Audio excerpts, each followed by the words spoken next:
Other question? My questions are basically about just keeping on top of the battling the osteoporosis That's a and good one. reversing that. Okay. So So reversing, battling osteoporosis, preventing it from getting worse. yeah, Right? Because would you be happy if it didn't progress? yes, Yes, but right. I'd be happier if it just If it went turned away, around yeah. and just And have we seen it turn around? Yes. Okay. Have we seen it improve? Yes. So we've seen before and after scans where we've seen bone density improve. We've also seen it stay the same for years. So there are many different strategies, right? Do the medications work? I don't know. That's not my wheelhouse. I'm not going to sit here and be like, I know all the medications are out there that increase bone density, right? But what I do know is that the specific nutrients that we need for bones to remodel and specific stressors that we need for bones to remodel.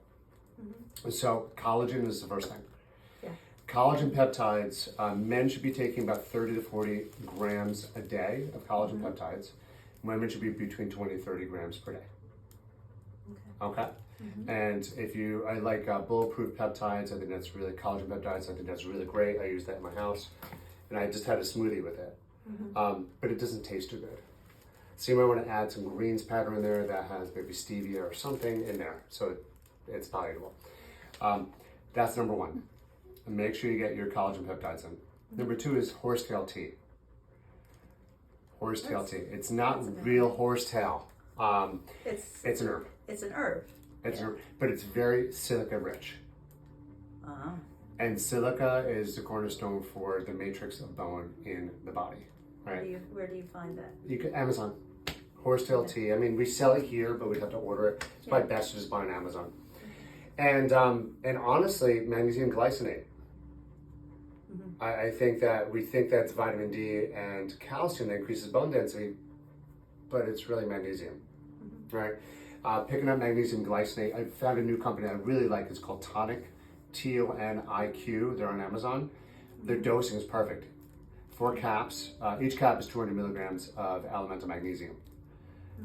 So if we think about how much magnesium we should take, it should be 5 milligrams per 1 pound body weight.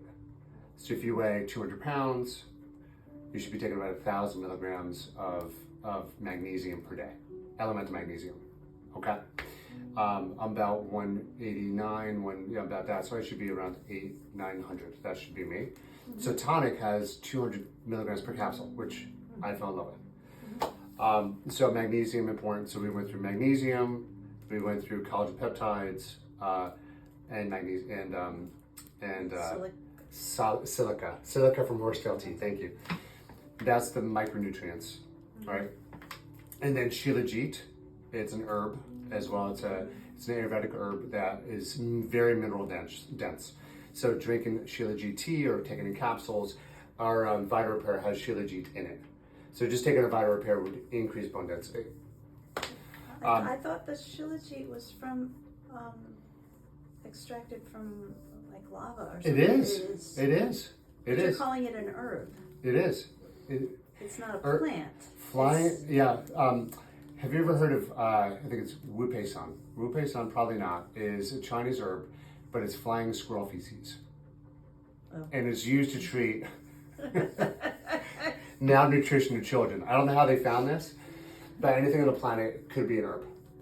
And if you think about like organ meats, classically those are actually herbs. But they're more known as adaptogens. How do you classify something as an herb? Because the China's been using it for thousands of years. It's anything could really be an herb except like plastic.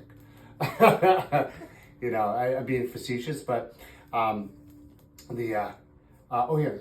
meats, bone marrow.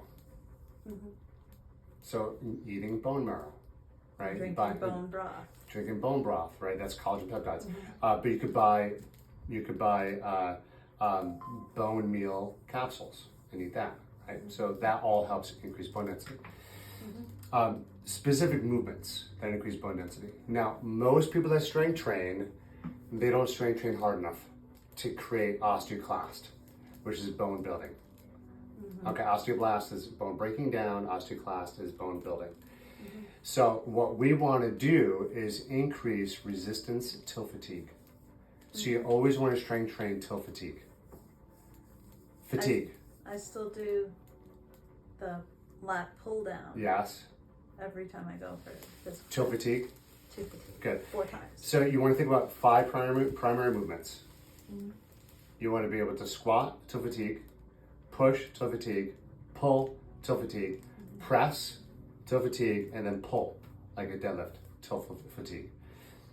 If we're focusing on those 5 primary movements till fatigue, think about this. Muscle is an endocrine gland. So if we treat muscle like an endocrine gland, and then we understand that it responds to fatigue, because the fatigue causes the pituitary gland to produce growth hormone. Growth hormone gets spit out through all the systems inside the body. It goes to every organ system, all the bones, all the muscles, and it tells muscle to grow as well as bone. But if we don't hit fatigue, we're not going to stimulate growth hormone. So if you go to the gym and you work out and you're not hitting that fatigue mechanism, you're not going to get the results you want on bone density. Now, there's ways for us to biohack that using blood flow restriction, which we do in-house, super slow methods, static contraction. There's different ways for us to do that. But if you're just on your own, conditioning the body, just make sure you're hitting those 5 areas 2 days a week. That's all you need to do till fatigue. And they're getting you 10 to 15,000 steps in a day. It's really not that complicated. Okay. Anything else? I think that's it for today. I think that's good. Thank you guys. Enjoy.